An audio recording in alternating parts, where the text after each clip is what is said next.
Hello, Mark Asley here, and we are finishing our discussion on the four pillars of masculinity. Again, if you're tuning in here for the first time, well, first, thank you for giving this channel a chance, and two, this comes from the work of Jack Donovan and a book called The Way of Men. If you're interested in learning about more about these four pillars, learning about his ideas, check that book out. Incredible book, really, really helped to kind of anchor a lot of the work that I do and really helped me develop personally. These are the pillars I take into my own life. I had a little bit of a spin on it being a psychotherapist, and I talk from my experience, but Jack Donovan paved a lot of this way, and I would encourage you to check out his book if you're interested in learning more. So, the fourth pillar is honor. Again, as a psychotherapist, this one comes up a lot, right? This is one that people often, a breach of honor is what brings people to psychotherapy, right? Doing something that they regret, breaking their own values, making a choice that kind of blows up in their face, right? Violating their honor, being corrupted by a situation. These are the struggles, right? The ethical struggles that I do believe that men, people in general, but for this conversation, men are really forged in, is when their ethics get challenged. It's one thing to have an ethical statement, to write down your values, to do the cool little exercises, to have some motivational posters, on your walls, but the ethics only really matter when they get challenged because that's when you know if you're honorable or not. So, take a step back, right? How do you make a code of ethics? This is something that I think was done historically through external means. Something done by religion, something passed on through family, through culture.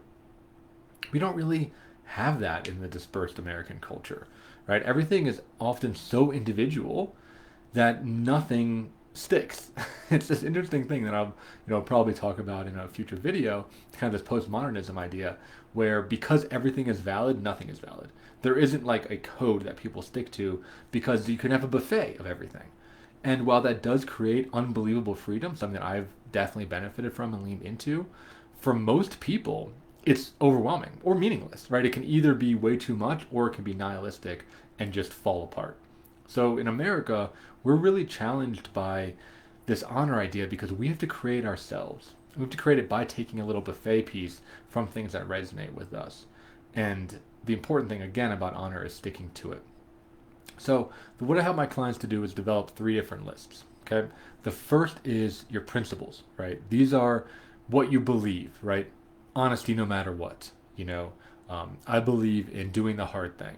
I believe in, being accurate, finding accurate information, truth, right? I believe in always helping the underdog, right? You have these principles that you live by, right? The next is commandments, right? So similar to like the 12 commandments, these are the thou shalt not, right? So things that you shall not do. I shall not cheat, right? I shall not lie, I shall not, compromise my integrity, right? Things like that. So you have your principles, you have what you should not do, and then you have practices, which is stuff that you should do, right? Like I will always take time to sharpen the blade. Um, I will always, have the hard conversation first. I will always initiate the conflict if necessary, right? I will always defend people weaker than me. So by having those three, by having those principles, those commandments, and those practices, you're able to create an honor code, an ethical code that you can then live by. And it's something that you can have in a document. I actually have a document of mine that maybe down the line I'll share with the viewers out here, just to give you some more examples. And it's something that you can consult when the going gets tough. When you are challenged in business or you are challenged personally, when you're getting tempted by a fat paycheck or you're getting tempted by an easy shortcut. When you're getting pulled to breach your values, because we talk about masculinity here, and for me, that is a key difference between a boy and a man, right? A boy is very impulsive. A boy will do whatever feels great, will do whatever is easiest, will do whatever gets him and only him the highest amount of gain. Helping other people is not part of the boy psychology. The boy just wants to feel good, act fast, be cool, get laid, right? Like, there's no real honor in that. It's just all selfish and self motivated.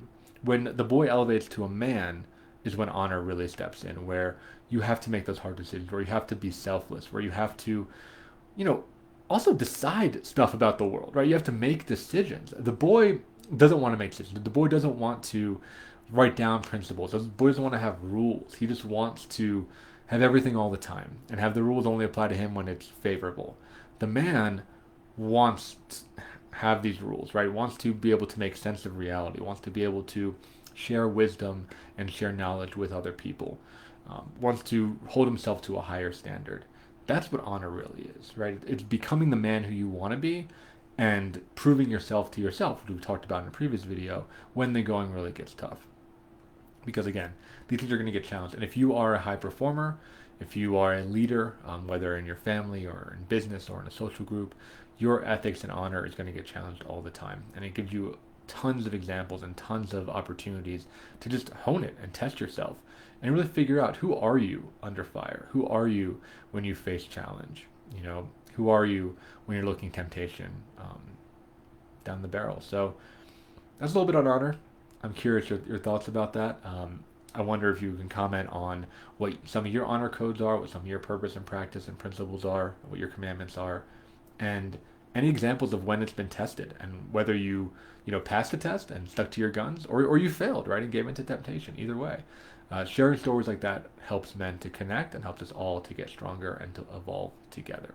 So thank you so much for tuning in. In our next video, I'll talk about these 4 pillars again and how to weave them all together and how to put them into practice. So thanks so much for joining, and I will see you next week.